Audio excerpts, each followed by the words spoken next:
لیلۃ القدر، انا انزلناہ فی لیلۃ القدر وما ادراک ما لیلۃ القدر لیلۃ القدر خیر من الف شہر تنزل الملائکۃ فیہا بإذن ربہم من کل امر سلام ہی حتی مطلع الفجر۔ ہم نے قرآن کو لیلۃ القدر میں اتارا، تمہیں کیا خبر کہ لیلۃ القدر کیا ہے؟ لیلۃ القدر 1000 مہینوں سے بہتر ہے، اس میں فرشتے اترتے ہیں اور یہ صبح تک رہتی ہے۔ لفظ قدر عربی میں اس کا ایک مطلب ہے قیمت، سبحان اللہ۔ تو اللہ نے کہا میں تمہیں بتاؤں، آپ سب تاجر بیٹھے ہو، لیلۃ القدر کی قیمت کیا ہے؟ 1000 مہینوں سے بہتر ہے، 1000 مہینوں سے بہتر ہے۔ اب 1 روپے پر 1000 نفع لے سکتے ہیں؟ دنیا میں کوئی ایسا کاروبار ہے؟ جو ہیروئن بیچتے ہیں وہ بھی نہیں لے سکتے۔ اور میرا اللہ کہہ رہا ہے 1 رات 1000 مہینے، یعنی کوئی 82-83 سال۔ یہ تو آ گیا پہلا قدر۔ دوسرا اس کا مطلب ہے تنگ پڑ جانا، تنگ پڑ وقت فقدر علیہ رزقہ۔ تو تنزل الملائکۃ فیہا، تنزل الملائکۃ والروح فیہا، کہ اس رات اتنے فرشتے اترتے ہیں کہ زمین تنگ پڑ جاتی ہے، سبحان اللہ، اتنے فرشتے آتے ہیں زمین تنگ پڑ جاتی ہے۔ تیسرا مطلب ہے قدر، مقدار کو، تو اللہ تعالیٰ نے اس کا آخری مطلب بھی بتایا، سلام ہی حتی مطلع الفجر، کہ یہ فجر کی نماز تک، فجر کی اذان تک یہ رہتی ہے۔ 3 مطلب ہیں قدر کے، تینوں اللہ نے قرآن میں کور کیے۔ قیمت کیا ہے؟ 1000 مہینوں سے بہتر۔ تنگی کیا ہے؟ فرشتوں سے زمین بھر جاتی ہے۔ مقدار کیا ہے؟ صبح صادق۔ لیلۃ القدر 27 کی نہیں ہوتی، 21، 23، 25، 27، 29۔ اب یہ 5 راتیں جاگنے چھٹ، آپ لوگ تو ویسے رات کے بادشاہ ہو، جاگ لو۔ تو لیلۃ القدر مسجد میں نہ گزارو، گھر میں گزارو۔ یہ مسجدوں میں اشتہار لگ جاتے ہیں، فلاں کے ساتھ شب قدر گزاریں، فلاں حضرت کے ساتھ شب قدر گزاریں، پھر ادھر کوئی صلاۃ تسبیح پڑھ رہا ہے باجماعت، عورتیں صلاۃ تسبیح کی جماعت کرا رہی ہیں، اور پتہ نہیں اور کتنی عجیب و غریب قسم کی عبادات شروع ہو جاتی۔ یہ نفلی عبادت ہے، میرے نبی گھر میں پڑھتے تھے۔ آپ نے اشراق کے سوا ہر نفل گھر پڑھا، ہر سنت گھر میں پڑھی۔ تو آپ لیلۃ القدر کو یہ مستورات بھی آپ بھی اکٹھے ہو کے نہیں منانا، الگ الگ مصلی بچھا کر اپنے اللہ سے رونا دھونا کرو، اپنے اللہ کو منانا کرو، میں بھی کروں، آپ بھی کریں۔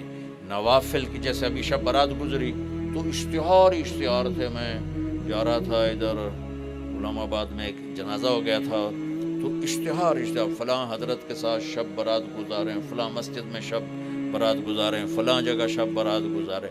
بھائی وہ گھر میں منانے کی ہے، مسجد میں نہیں۔ میرے نبی نے نفلوں کو تنہائی میں ادا کیا، فرض کو مجمع میں ادا کیا۔ لیلۃ القدر میں جاگنا نفل ہے، اور پھر جب اکٹھے ہو جائیں گے لوگ اور عورتیں تو پھر ساتھ غیبت بھی چلے گی، اور ایک غیبت کا بول ساری رات کو اڑا کے رکھ دے گا۔ مردوں یا عورت اکٹھے ہو جائیں، غیبت سے تو بچتے نہیں، نہ ہی رک سکتے ہیں۔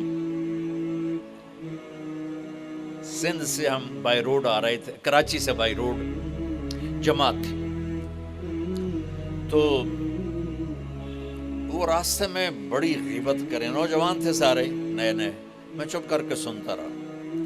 جب کوئی 2 دن گزر گئے نا، تو ہمارے پاس بڑی وین تھی، میں نے کہا بچوں ایک نصیحت کرتا ہوں، غیبت نہ کیا کرو، مذاق کرو، ہنسا کرو، کھیڑا کرو، غیبت نہ کرو۔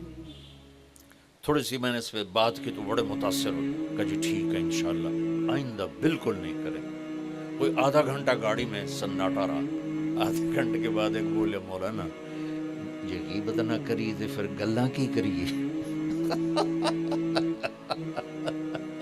یہ میرا کلچر ہے. لہٰذا عورتیں عبادت کے لیے بھی اکٹھی ہوں گی تو غیبت شروع ہوگی، مرد مسجد میں اکٹھے ہوں گے وقت ضائع ہوگا، غیبت شروع ہوگی. میرے بھائی بہنوں، ہر نفل کو گھر میں گزار، اپنے گھر کو بابرکت بناؤ، اپنے گھروں میں نفل پڑھو، تلاوت کرو، ذکر کرو. صرف اشراق کے نفل میرے نبی مسجد میں پڑھتے تھے 2 رکعت، باقی ہر نفل آپ نے مسجد میں ادا کی. تو یہ چند چیزیں رمضان کے متعلق میں نے عرض کی ہیں. اب ایک بڑی اہم بات میں آپ کے سامنے عرض کرنا چاہتا ہوں. رمضان کی دولت کس سے ملے گی؟ رمضان کی برکات کس سے ملیں گی اور کون محروم ہو جائے گا؟ آپ نے فرمایا 4 آدمی ایسے ہیں جن کی رمضان اور شب قدر میں بھی بخشش نہیں ہوتی، بس اس سے ہم اپنے آپ کو بچا لیں. کون ہے یا رسول اللہ؟ آپ نے کہا مدمن خمر، شراب کا عادی. کبھی کوئی پی لے توبہ کر لے، میں اس کی اجازت نہیں دے رہا ہوں. مدمن کا لفظ ہے جو روزانہ شراب پیتا ہے، اس کی رمضان میں بخشش نہیں. عاق لوالدیہ، جو ماں باپ کا نافرمان ہے، اس کی بخشش نہیں. قاطع الرحم، رشتہ داروں سے لڑنے والا، اس کی بخشش نہیں. المشاحن، دل میں بغض رکھنے والا، اس کی بخشش نہیں. ہر وہ چیز جو میرے آپ کے لیے نقصان دہ اللہ نے حرام کر دی، ہر وہ چیز جو میرے آپ کے لیے مفید ہے اللہ نے حلال کر دی. سود حرام کر دیا. ہمارے پاکستان کی معیشت نہیں، پوری دنیا کی معیشت ڈوبی پڑی، سارے ملک قرضوں پہ چل رہے ہیں. سود نے پوری دنیا کو تباہ کر دیا. تو میرے اللہ تعالیٰ نے، آپ دیکھتے نہیں، میرا اللہ کہتا ہے فَأَذَنُوا بِحَرْبٍ مِّنَ اللَّهِ وَرَسُولِهِ. اگر سود نہیں چھوڑو گے تو میرے اور میرے رسول مل کر تمہارے خلاف جنگ کریں گے.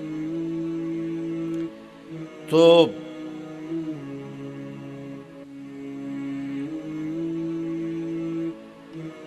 ہر وہ چیز جو مضر ہے اللہ اسے بند، چونکہ سود چند ہاتھوں میں دولت کٹھی کر دیتا ہے اور غریبوں کے چولہے ٹھنڈے ہو جاتے ہیں. یہ اللہ کو ناپسند. جو بھی بھائی پھنسے ہوئے ہیں نکلنے کی نیت کریں اور کوشش کریں، انشاءاللہ چین کی نیند سوئیں گے، چین سے اٹھیں گے. ایک عبد الرحمن بن عوف کے 4 اصول بتا دیتے ہوں، سب تاجر بیٹھے ہو، اور صحابہ میں سب سے مالدار ہستی تھے. انہوں نے ایک دن فرمایا میں نے زندگی بھر نہ ادھار خریدا نہ ادھار بیچا. اگرچہ یہ آپ کو آج کے ماحول میں بڑی عجیب بات لگے گی، چونکہ ہمارے سارے بازار ادھار پہ چلے گئے. انہوں نے نہ کبھی ادھار خریدا نہ ادھار بیچا. تو کتنا سکون ہو گیا، آرام سے سو رہے ہیں. اب ہماری تجارت میں ادھار خرید رہے ہیں، ادھار بیچ رہے ہیں، کبھی وہ تنگ کرتا ہے کبھی یہ تنگ کرتا ہے. تو ایک اس موبائل نے تباہی پھیر دی،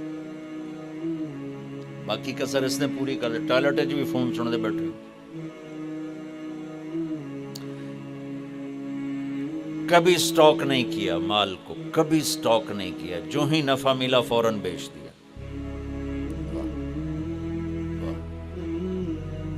تو ادھار خریدا نہیں، ادھار بیچا نہیں. 2 کبھی سٹاک نہیں کیا. 3 اور کبھی سودے کا عیب چھپایا نہیں. اس میں کوئی عیب ہے بتا دیا.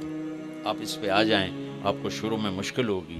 اس کے ساتھ سچائی اور دیانتداری کو جوڑ دیں، اللہ کی قسم آپ کا سوتر منڈی جانا بھی عبادت بن جائے گا، آپ کا مل میں جانا بھی عبادت بن جائے گا، اگر آپ اپنے تجارت کے ساتھ سچائی اور دیانتداری کو لے آتے. پھر اللہ تعالیٰ نے اس میں غریب آدمی کے روزے اچھے گزر جائیں، عید اچھی گزر جائے، اس کے لیے اللہ تعالیٰ نے صدقہ فطر رکھا ہے. ہم اسے عید کے ساتھ جوڑ دیتے. پہلی رمضان سے دینا چاہیے تاکہ غریب اپنا کوئی روزہ تو رکھ سکے. پہلے رمضان سے 29 رمضان تک جب مرضی دے دیں. اور اگر وہ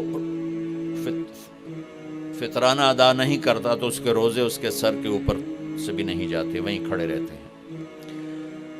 اور عام طور پر یہاں اخبار میں ٹی وی پر گندم کے لحاظ سے آتا ہے 2 سیر کڑک دے دو. وہ تھوڑے سے پیسے ہیں، 100-200 روپے ہے. میں آپ کو آپ سب مالدار لوگ بیٹھے ہیں، میں آپ کو اپنے نبی کا صدقہ فطر بتاتا ہوں کہ آپ کیا دیتے تھے. آپ کشمش دیتے تھے، کھجور دیتے تھے، جو بھی دیے ہیں. تو کشمش 3 کلو، بازار میں 3.5 کلو. بازار میں جا کے پوچھیں جو سب سے اچھی کشمش ہو یا پھر درمیانی، گھٹیا نہیں درمیانی اور سب سے اچھی، پتہ کرے وہ کتنی ہے. 1000 روپے کلو ہے، 1500 روپے کلو ہے.